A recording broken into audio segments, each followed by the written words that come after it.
Hey, this is me again. Third video today. I actually want to talk to y'all about something serious now. You know, before my other two videos, I talked about Michael Jackson and the Freemasons. I'm just going to sit back here and talk about something, okay? People sitting back here hating on people, right? I'm not going to go into too much detail about this, but I'm just going to go into light detail, you know. About last week, I had somebody sit back here and say, a family member was sitting back here saying that I went on my YouTube and said I don't like black women. I put that on my YouTube. I'm sitting back here thinking, where did I put that at? Then the story switch said it was put on my MySpace page.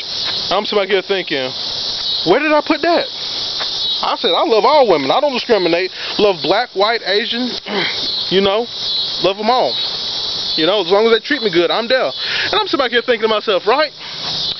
Part of me wanted to sit back here and, that's my fleshly part, wanted to sit back here and take revenge on them, right? But I thought to myself, right, this is what I done.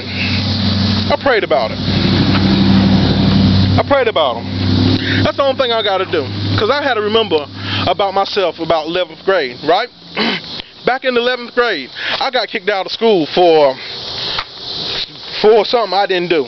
Basically, one student sat back here and said that I had a bomb in my book bag, and I'm sitting back here thinking to myself, right?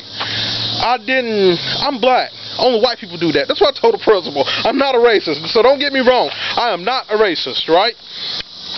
But, you know, if you look at the United States, Timothy McVeigh, Eric Rudolph, you know, you sort of see the typical stereotype. You really don't hear about too many black people sitting in the basement with working on something like a pipe bomb, and somebody walk by their house and see a green light in the basement. Black people don't have that kind of money to do that. Now, well, some of them do, but me personally, when I was growing up, I didn't, right? And I wouldn't have done it because I love life too much, and I don't want to commit a sin against my God. But as the story goes on, yeah, God sat back here. I didn't have to lay one finger on none of my enemies. God got revenge on all of my enemies for me. You know, the one who sat back here and said I had it, God, he was fixing to go to NC State, and God put him in a position so he couldn't go. God had shot this one dude. This other dude who sat back here was sitting beside me and saw there was nothing in my book bag except books. This was tragic. God, I guess God wore down on the soul, and the guy ended up committing suicide, which I don't feel sorry for, but I feel sorry that he died. The other dude who was also in it, God removed him out of my way, but this dude got been in and out of prison on drug charges. That's why I sit back here and say, you know, sometimes the best revenge is no revenge. Praying to God and leaving it in God's hands. Because in the Bible, God said, revenge is mine. You know, the same thing what Hezekiah done. In Kings, I had to do. I turned to the wall, cried, and prayed. Yes, I admit, you know, I cried before. But it's the truth. Sometimes the best thing to do to get somebody back, if they do you wrong, is nothing. As soon as they sit back here and do you wrong, you sit back here and you talk to God about it. And before long, God is going to sit back here and be like, okay, you know, they messing with my child, my son, they mine.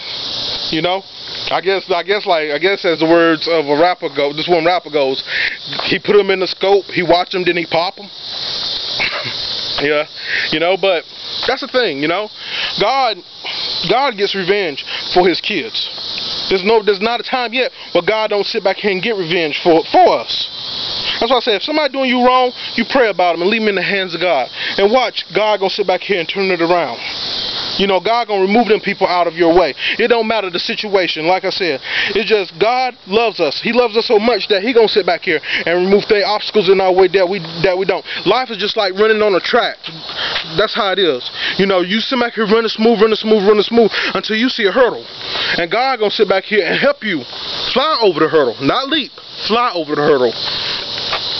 And sometimes the hurdle could be just many different obstacles. That's why I sit back here and the Bible strongly emphasizes that you pray about it. But a lot of people don't pray. You know, pray about relationships. Pray about about your bills. Pray, just pray and pray and pray about everything. You know, before you get up out of bed. I challenge my viewers. Everybody who watches this video, I make a challenge to you. Right? I want you to get up every morning. Right? I want you to pray before your feet hit the ground. I want you to pray at noon or from 11 o'clock to about 2 o'clock, right? It ain't got to be no five-hour prayer. And I want you to pray before you go to bed. I want you to continue staying in prayer. Ask God, pray for others as well as you pray for yourself. And watch my Father in heaven. My God is going to open it up. My God is the God of Abraham, Isaac, and Jacob. Yes, He will open it up. Just trust me on this. Trust your homeboy, all right? And you know, if you're going to get into a relationship with somebody, pray about it. God will give you a sign. If you're going through marital troubles, pray about it. God will give you a sign. If you sit back here you're having a hard time just living, pray about it. God will open things up. Don't sit back here and not pray. Just pray and watch God open things up. But this is your local random hero here speaking. I'm getting eaten up by bugs and stuff like that. So I will talk to y'all folks later. God bless, and I love all of my viewers. Bye.